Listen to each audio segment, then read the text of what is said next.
eza bloko so to benga ngeli alors barrière ezalaka so kabila za wana nde kabila za te kabila so nga fana sa barrière eza ngeli o to benga na lopoto personne de charme ba sa bilon ndenge ba ondonga na te eloko moko te Tshilombo sali kabila tilelo tant que Tshilombo a reconnu sa peuple congolais te que bill o ya signé na kabila ekufite yena kabila bana kop nde bon kabila kabola garde na ye ndambo o to beti masula ya jelema basana ye ndamba kenda kuna babugati nde za bagarde kabila nde bon kaboli ba député na ye tu as argumenté a comment luka eloko nyoko pakola so mateka so mayonnaise pour faire son goût ba yebi na bango ke bana bilan te ba comment luka so ko to 2000 ko ta bilan pour ba ke une africaine ye asali ni pa koma wana ye tende muta zawana moto wa asali za to benga na lopoto usurpateur moyibi muto ayibi bokonza batu ye ayibi bokonza batu awo bunisa bato bazo yiba pe bokonza batu mususu o bato bazo bunisa biso ba salani bato bazo bunisa pe bazo yibati muto so ba bongo ye do sali polele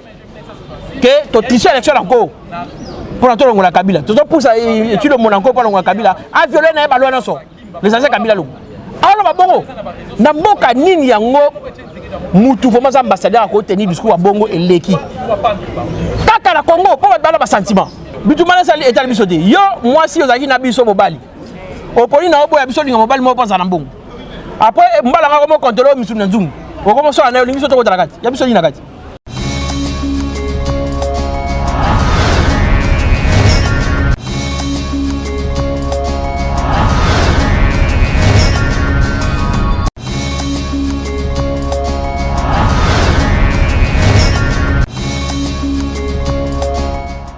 Tondo ingeta losako jambo na bana Congo nyoso bakolo Congo là y a notre trésor king Bukele Kolo Congo héritier ya mboko Congo ndenge na lobi mikolo bo mesana ko benga ngai bo mengo mokonzi na ali Kolo Congo esengo na ngeza ka kozala liboso na bino soki to kolobila maloba makambo matali politique ndenge na pesa mission na ngakombo to loba politique monoko o babengi politique ya République démocratique du Congo eza na mabaku mingi kokoso mingi masese mingi mais biso to aka to limbola to kamula to sembola maye matali politique ya mboka Congo tapesi merci na Gimso azali sima milili na pesi merci na équipe technique mobimba ya Vision News eko tenir nga compagnie lelo to ko beta masolo ani to beta masolo ya RDC na motu ya Union africaine po balobi mbala liboso RDC ke na Union africaine po Mobutu azaki président ya Organisation des Unions africaines pour Union africaine salamaka na ba commission nango soki to ko mona bazana commission le parlement panafricain le conseil de paix et de sécurité to limbola été Congo ekozwa oyo to lukaka kimia ba voyage ya Marc Amer na est mboka Congo congolais azela nini peto beta masolo mingi o matali République démocratique du Congo na moko Yaba Bundeli, Balobeli, Balongi, Damboka Congo, Maître Patrick, Nayende Tokobeta. Gim se soit toza monoko moko na yo fungole langai elili po nape ça déjà Maître Patrick Mbote. Mbote Maître Patrick. Mbote papa. C'est encore Maître Patrick. Patrick Chivava. Maître Patrick Chivava. Boni. Ça va. Dans le lingue amboge kinde. Dernièrement zaki ba conférence liboso ya population, obanda ko so na population. Dernièrement tu as ça la meeting na biso de dénonciation, tu as au funda. Tu as au funda Kabila na Tshilombo pas peuple congolais. Tu prévois qui ko tambola dans les 24 communes. Maintenant tout ça la deuxième commune ba moko ba 26 na bandaku. Ba boyi ba rassemblement politique, il y a plus de 10 personnes. Ba parlement de Bouza. Mais tout mona ba moko parlement de Bouza ba bangote. Mais bo mona bango union africaine ba recevoir 300 et quelques députés. Les aka moins de 10. Ba sali 300 et quelques, 100, 200. Mais biso ka ba sali biso 500 personnes zo tombisa wana. Balingi to sala ngo soute po bazo lingate to funda bango pa peuple mokonzi. Peuple mutu atana na pouvoir ya kopesa mokonzi. Mais tant que pesa mokonzi bango ba yibi yango wana bazo banga to ke ko funda ka et pas peuple. Mais vous félicitez calamité to zongi lango pour na ba les 22 autres communautés.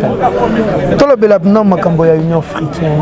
Union africaine bolobi ndeko Félix Antoine Tshilombo ba président africain baza kuna te ba yambe pendant que to ebi ke biso nyoto za na Covid 19 ezali corona des absences ya ba président belé mais yé moko amemi délégation et belé est-ce qu'ayeba ki te que Covid-19 ezalaki ayebi moko que mokili mobimba y compris moko ba yebi que aza illégitime et a gagné qui bo conduite même pas deuxième abimaki musika makasi na mokonzi mboka Martin Fayulu Madidi donc talaka 62% na 15% ndenge ezali na écart yango wana azolinga ko seda kabiloko na batu musu pona benda bango pembeni na ye ayeba yike batu ya Union africaine bazo boudé yango wana balinga yite sala maboyi na komonana mais yake quand même pour ba yesa le kozala vida bemi batu na wana toki so ba vie mibale na mbongo ya leta mbongo ya Chilombo te ni ya tata na ye ni ya mama na ye ni ya mwasi na ye ni ya bana na ye mbongo ya biso peuple congolais amemi de azui ba vie mibale ya tonisi batu amemi kuna po tonisa sale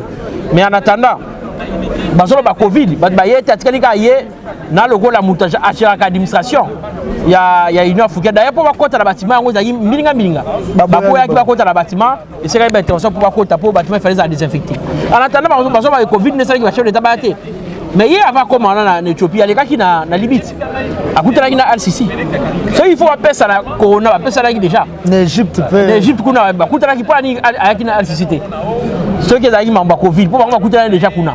En plus, Sassou a inauguré l'université de Sassou Nguessoukuna. Président ba ye dit président plus numéro 11. Covid de Zaïté. Mukolo moko ba konzambo kati. Donc makomba sala ke koma mara na internet. Mukolo wana kaka gama ke ndako tala toi dera ya Centre Afrique zaki na bangi. Bakutela ba mbale Covid de Zaïté. Batu balingi ndeyete po bozo beleki.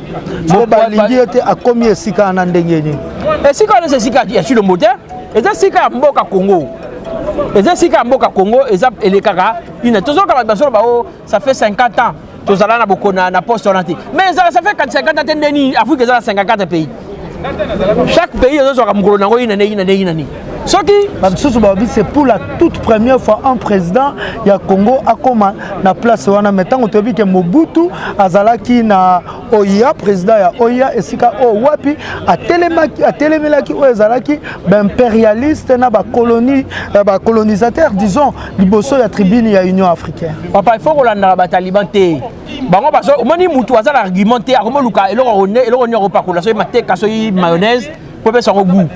Bayebi na bango ke bana bilan te ba comment le ko to 2000 ko bilan pour ba ke Union africaine hier asalini pas comment wana acte nini ya posé hier Chilombo bango acte nini ya posé tant que mutu pas comment wana a posida ko si candidature na dossier ne tout ça kana seni to atina iba balo ba pesa mbongo pas comment kuna a posé acte ya ta moroté eza juste eza déjà bulongo salama toyebi wa kokoma après wa kokoma après wana mususu wa kokoma après wana mususu donc soki le président de la République na ngena sala wana ceux qui Agnès ceux qui Bernadette ceux qui André ainga sala wana ko za Chilombo na nenga ki moyibi yango sala wana mais bango bayebi ki ki moyibi za tour ndeni liso komi na ndenga ki moyibi kasi na ki moyibi ba basi boko ndila makasi basi boko ndila makasi yango wana baké ko sala na makasi yenda ki ndekuna non Martin Fayulu Madidi parce que na kozonga sima tangu bango basali proclamation ya bango lokuta wana toke na cour constitutionnelle président ya Union africaine zaki nani Kagame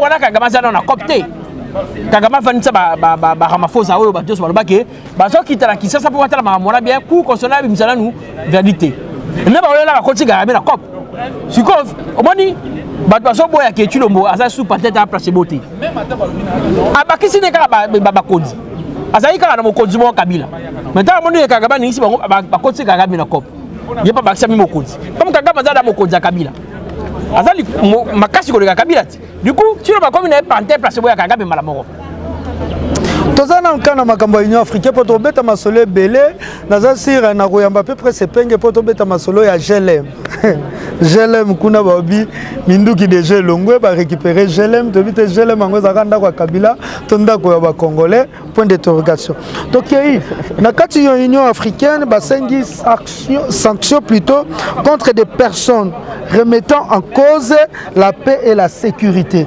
oyo eza parmi musala au bateau ba président basangani na Union africaine et sécurité basala mais kaka na ba président na kati na bango to komona pe bateau o ba ko remettre na cause la paix et la sécurité baza inclure Net RDC ezali mboka oyo nyokwami mingi après deuxième guerre mondiale, mais Union africaine ekosala eloko moko te mpona batia paix na sécurité na RDC. Et sikoyo RDC yango moko na mutu ya Union africaine. Paix ekokota na est mboka Congo.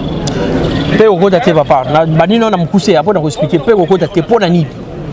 Mpona RDC azali kolo ya Union africaine sikoyo. Mais moto oyo il faut représenter RDC likolo wana.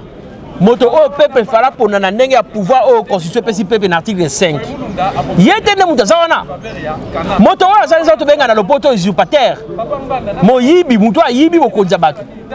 Ya yibi bokonza batu. Awo bunza bato bazo yiba bokonza batu mususu. O bato bazo bunza biso ba sala ni. Bato bazo bunza pe. Bazo yibati. Pourquoi le même président Otoko yeba lelo ba dictateur Otoko yeba net Kagame moto akobomba te ezali parmi bato o bakonyo la RDC zape na kati ya Union africaine. Guerre nyonso ezalaka d'abord na ba raison économique. Guerre ezalaka te ofele po muta loto mabe aloto okangi kingo atindi armée ba bundisi bino. Guerre ezalaka po muta yiba bino eloko. Moi richesse azo mambongo belé. Donc étant donné que guerre ezalaka d'aspect économique. Bato so babunisaka RDC baka ndeko yiba baza miyibi bazo bango bazo yiba bomengo ya RDC ye chilo mona kabila ba yiba ki volonté peuple na bosolo na maponami o bango babwa yiko lekisa mata falu madi ba mina kisi bango moko donc ba yebi ke pona ba vanda na bonga wana étant donné que pouvoir bango tout na peuple té il faut pas sala na miyibi mususu basa elongo basa même moral pour permettre bango été ba umena na bokonzi wana donc kozala chilombo wana ko représenter RDC eza perte ma cash pour na Congo pour en attendant ils ont compté que RDC est Union africaine et on compter sur ton existe sous 50 ans ça dit 50 pays monsieur eleka pour bino ça de abino alors que oya biso tozi wana tozi en côté en réalité pour mutu asi yango sa mutu oyo peuple congolais ponité pour azwa yango pena sécurité na RDC to effacer kokota te malgré toza na tête ya Union africaine. Mais papa nazo rappeler au kabilo ko yemo chulomba lobaka to ko sanctionner ta mutu liboso bandaka nini ke ya akosala ki jeune na Bukavu so ba poli wana na era ba campagne tanga poli wana yibi élection akei alobi akegoma abiso ko kufa mais paye il faut kota azongi tangu cash ya Antonov Mnesala maja batunyo bakufa kiwana apa yo kende susu goma beni asi bango ke bo kala mingi te na koma ka ya bino na ovana na bino awa ezaki na octobre au 4 mois avec quelques semaines et c'est de 16 semaines dépend lo bango so yé moko zo kosa zo boche batukuna est volonté oyo wana akuzongo wapi soki kozala président Union africaine peut-être azaki na c'est quoi comme président Union africaine papa et là to so bosana que année passée président ya mboka na biso RDC mboka na biso RDC zaki na poste vice président et Union africaine voilà tu année passée yé kaka na ndenga ki moyibi mutaso yi poste na vice président sur na compte ya RDC asala yini il est temps numéro 2 asangele oteka numéro 1 quand ça lelo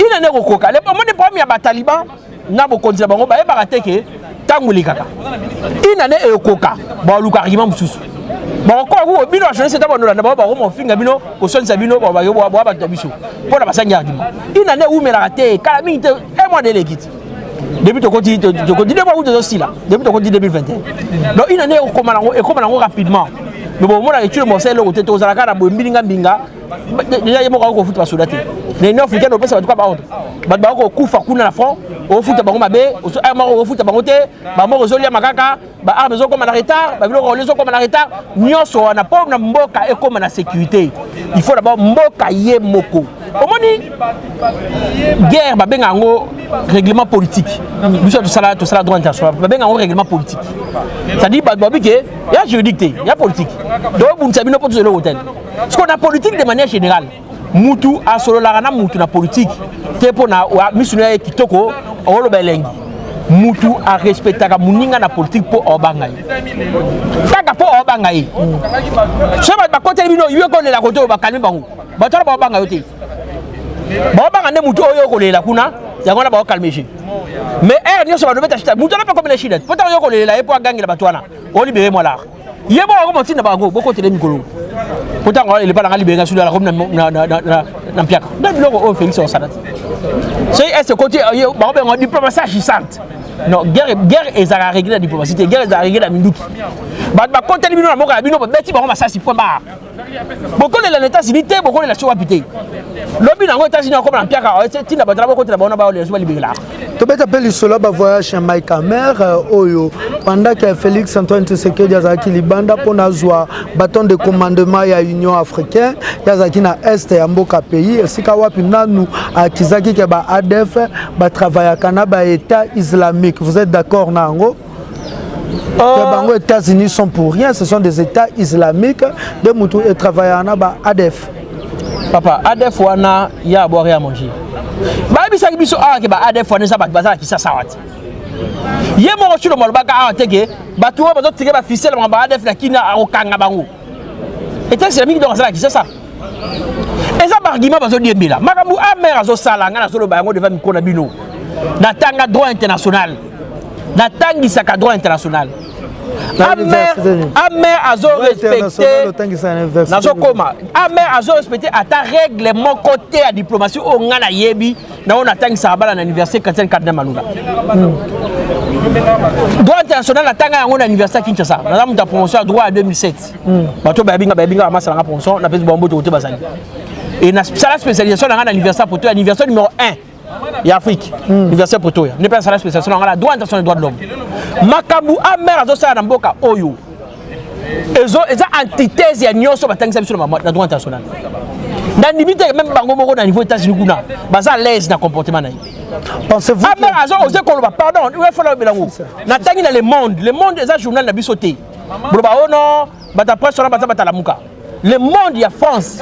Amer azo ose koloba ke pour na RDC il fallait qu'on y ait ta démocratie pour na kolika que démocratie moi ya sima ya bien sûr asim muto solo ba bongo ye do sali polele que to tricher élection encore pour na to longola Kabila to pour ça tu le monde encore pour longola Kabila a violé na ba loi na so les anciens Kabila lo alors ba bongo na mboka nini yango mutu vraiment ambassadeur ko tenir discours ba bongo eleki kaka na Congo pour ba ba sentiment tant que discours on en faveur na bango ba okumisango makabu amer azo sala na ebité na mboka moko te ba kotoleraka un ambassadeur un diplomate a posé ba acte au amer azo possible to moni na est beti sur la est vous avez les passer ba en revue on ça na kata foule to mona ki tangu muya ba annoncer une face à na conférence amer afani pembeni mboka biso zo konzama par Kabila par Chilombo par Kagame to par amer mais bande kwa ide pesa babi kokende ya amer na est mboka Congo alobi ba congolais balongwa na ba groupes armés ba congolais ba kitisi ba mandoki ebele pe kala mingi te déjà Amérique ko simba mandoki po simba est mboka Congo il y a de l'espoir ce qui armée américaine et simbi est mboka Congo ou bien ekozala destruction il y a RDC balkanisation et ko komate armée américaine moko ta ko linga na mboka na ye bazwa munde ko na ye batinda kufa na Congo depuis makambo salama na Somalie États-Unis azalaka sensible makasi dans cette nation que ngala musala na ngaza droit international depuis makambo koma na Somalie États-Unis azalaka sensible makasi na domaine ya ko envoyer ba troupe et ko koma ka jamais américain a na munduki na ye abunda na Congo jamais soki amer azana dossier na ye ba mercenaires azolinga alia chilombola a refuta la mercenaires bon ba ko sa ba américain États-Unis ko nimaka jamais soda na ye américain ana ko ngasi mamduki pa bundela Congo mais partenariat na biso na États-Unis a retourné la bino jamais ba minduki na ye sophistiqué bo bundela ngo boko makasi e ma diplomatie ma stratégie amera solo ba mamna solo ba asa ne ba maseki na ye to bona ki amera ta ba ko comme ça minembo amera le gars de minembo ba bilo wana ko bino ba na peksa to ça de son minembo batika amera ndako mo décider mboka oyo amera ko ba minembo ati ba ko mo la ba journal mindele enclave tout si donc amer a travaillé pour les États-Unis ce qui intérêt les États-Unis que RDC Kabon amer au Panzango mais nous tout ce monde là amer a fonctionné to yebi ke amer a fonctionné dans les États-Unis sous soutien amer a battu individuel à la COP privée en ça là et tu le mot comme ça monde na musika te comme yebi ke amer ko continue na couloir o yebi ya kana États-Unis il y a so bénéfice a so pesa ba mbo amer so la bala Ça n'a rien à voir avec voyage na est à Mboka Congo ezaki voyage d'affaires, voyage à kokoye ba minerai à Congo eza place nini ezaki makamba voyage ya pété, ya sécurité té. Amer a besoin ya se déplacer pour ba minerai Congo des alliés. Ba documents zali ba résultat ba recherche des alliés. Amer nyonso ça na Congo depuis ba força Chilombo. Nyonso ça ka ta so venda biona ya business. Nyonso bo bimba business. Bango moko ba américain ba ça divisé. Sur la Amérique opposée. C'est que l'opposition est ambassadeur des États-Unis. Alors, utiliser des positions ambassadeur des États-Unis à diplomate, parce que ça va faire un privé, un groupe, un libéré, un businessman, un multinational des Alaraka. Et en attendant, biso, le peuple congolais, tout ça, on a aveuglé, tout ça, on a été, bon, mais on a fait des caca, on a fait des détruit. Et tout le monde, pour ça, la conséquence, n'a pas casse lobby. Mutu musa ko ya ko za bokonza ko sibi ba conséquence ma mutu mo sala lilo lati ba conséquence ni ko ki ko me matango yo moto ya droit international ozomona ba makambo tu onde ko kulutu Félix Antoine Tshisekedi ako sala lelo lobby e ko memela Congo ni eloko liboso e ma bono zo memela Congo o ko memela Congo dignité à peuple congolais dignité mo moni ndenge na ngambu na konga ngamba benga biso ba sayi kwa na ndenge ya sengote na ndenge ya la français péjoratif dignité peuple congolais bon moto ya peuple congolais ba oza bitu so mboka bino eza pays faible bino moko pe ba imboka na ba faible eloko ya liboso oyo makambo tilo mo sala ekozangisa biso peuple congolais ya bo moto na biso na lobi ndenge na to zaka na bo moto ango soki lobi Félix muto ozangisa biso ango est-ce que zalaka na non Kabila pas zangisa biso bo moto Mobutu pas zangisa biso bo moto mais chaque moto sala na niveau na yi au moment que bien que bon moto na biso qui taille bon mukela ça Mobutu ce qui en termes en termes de pourcentage na koloba ke to zaka atala ba 55% na ba Kabila kiti e komi na ba 40 na tu le moto qui est à 5%. Ça dit congolais aux à l'équipe ou moto mon até congolais dans l'équipe alors bon moto l'action que ce congolais l'équipe ça dit que congolais l'équipe ça dit que ba bon na biso le roi ba tout zali tout exister mais ndenge ba bon na biso ndeke to exister on dem mo ça la raté et à chaque moment libre chaque temps ta cop naï bon makasi au moins to cinéma mambo ya Union africaine to beti mambo Union africaine ceux qui là ceux qui là c'est là on a son libre échange biso à part minerai place ni to so mbongo makasi na Congo na bitu na biso eza douane bon ni ba douane ne ba tonga par toi est-ce que Congo na niveau to za to go supprimer la frontière na biso soit disant que libre échange biso to ko changer biso to mema nini kuna biso to mema bango mais biso to ko soigner non biso to mema nini ça dit échange produit biso to même pas bango o to salaka to zaka na produit nzambe da salela biso ba kaltan ba minerai wana kaka nde ba minerai kaka nde kendaka alors que biso to zwa ke belé problème belé ko taka 90% biloko to même c'était et uta libana moka bili o bana beta bili uta libana moka biloko no satonga ko ta pourcentage to sur la douane to kati douane na boulke to le ngona biso sur la frontière hein biso to za bleu na mino ofele bino po za biso ofele alors que to iba minina so mele bimaka dala ma yuya to za ngo d'amour na date donc biloko bongo to zo te kamo do moka to ba dignité à peuple congolais to comme le to za raté mboko za raté ya mabele mo boye ka za la mukini munyo so wa timbeli mabele wana za ngo vide awa ya beti cop na c'est bon ça télescopage bon ndonga na po mo fana miso no moto to sa boyo beta nga mona beta nga bol ça chamito c'est tout Congo comme bongo et comme autre reste nullus donc est bien appartenant à personne parce que tout a quoi beta cop na quel niveau sur le monde Kabila ba mabiso bon ba be en diplomatie agissante en attendant na tout aux rien lobi ba tout ba subir para moni ndeba ba mukolo le ligodo ne mukolo mambu mati biloko sur le monde sala na mboka na biso lelo biso pe Congolais to ko souffrir nango ata 10 ans plus tard mais yangona biso to bunda po été to minimiser ba dégâts marabazo sala po été lobi to nyo commenter na boso ba o ba sala yena Kabila na mokonza ba to akizaki Félix awa tolobi ke o Félix akosimba Kabila te Félix Alexis Tambo Mwamba est puissant binotan boko mona lelo ba ko signer pétition Alexis Tambo Mwamba kende pe akokende pamba te akokeliso na justice pona makambo etali bo mengo ya mboka Congo wa simbaki ba dernier public wa simbaki wana ko la kisabino ka volonté politique ya Félix Antoine Tshilombo te. Papa tout le monde vraiment important. Mais na répondre à la méthodologie na ngai mususu. Na mboka oyo Kabila ayaki asali AMP. Très vite. Tant AMP est comme MP. Ni ne sera maki. AMP Koufakit ou MP Komat. Mais est-ce que la Syrie Kabila Kabona na batune? Té. Ça a évolué. Tant MP et tant FCC commis. Il fallait MP Koufa pour MCC Koma. Est-ce que la Syrie Kabila Kabona batune? Té. Namboka Oyo, ngai na muta droit de l'homme, na bisu na spécialisation en droit de l'homme. Tozala seul pays na ce pays monsieur Botami. Seul mbo pays au kanga général pour la violence sexuelle. La PO da Kabila. Est-ce que la Syrie Kabila zo ka entrer en Soudan? On décade aux députés ku général ba kanga épée. Kabila ça pétition la caméra. Caméra Kabila pas ennemi. Viens d'abus sur Etienne Tshisekedi d'abinga caméra Kabila. Il est là ba tu as il devait savoir benga ke Kabila 7.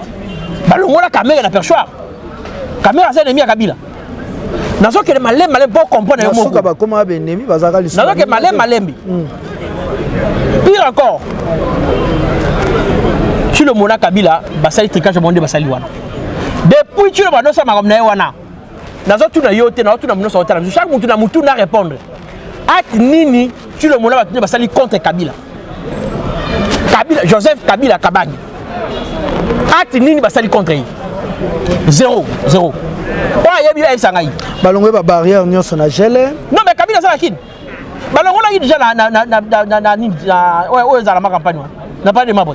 Est-ce qu'il y a un problème? Kabila et moi on a déménagé.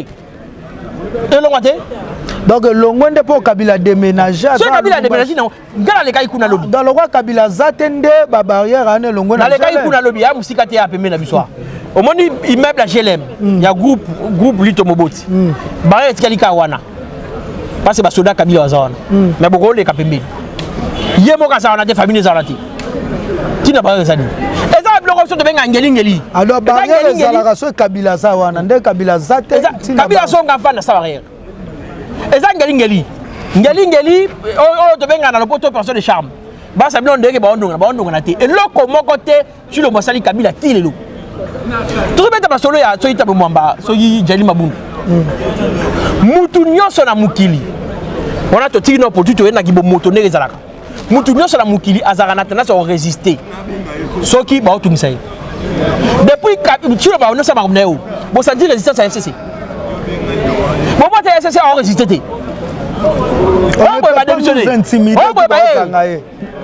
on ne peut pas nous intimider. Non on zaki na kalati on zaki tant ba so rappeler que nga Shada ina so ba fois bele ko likayo donc on sa ko nzamboka te mais si koyo babani na bango Shada abimi mokoti yana abi babi abuki biloko na kangi muibi moso ya ba ko yiba soni wana ba dossier mususu mais il faut que ba reloko moko tu le mot pas comme boko nzamboka asina konta na Kabila ye ti le mona Kabila konta na tu le mabeta liso na Namibie keza la deal moko to bombali o Kabila tout na la kingakati soki ba toma bazali kaka oyo ba di mateke accord ezali accord wana eza accord mususu tu le mona discours na 6 minutes a longoli ndi accord ese cash o signé par Muilania na Kabund na Ganto tela la Pullman ya on accord ya annulé accord ya signé te ya annulé parce que accord ya signé ki na Kabila pour la ni azo annulé ngote tu le faut courage ayebi sa biso peuple congolais que désormais dilo nga sina Kabila na longoli na mais ça arrêter signature na arrêter signature talinga suite makambola mais Kabila ta antiki FCC babi Kabila longo na autorité morale non mais ce Kabila longo tu vois la maman FCC tu vois maman il y a bango FCC combien de temps Kabila za aloba ka za président ya PPRD baba mbake ka président mazala président kuku voilà maman na bango mais tant que tu le mot a reçu ça peuple congolais que bill o ya signé na Kabila et koufité yena Kabila bana cop Ndé bon Kabila Kabola garde naye, ndambo auto beti masula ya gelema basa naye, ndamba kenda kuna babugati. Ndé za garde Kabila. Ndé bon Kaboli ba député naye. Ndambo ya tikel nango, ndambo atinde pas Félix. Bon, mo konta mo ko biati. Albia zemi yango ku tobi ya bala mapasa. Oyi bala mapasa on baba nani? Yemoko na tu le bobo au gouvernement. Yemo na tu le mosu bo gérer sous opposition.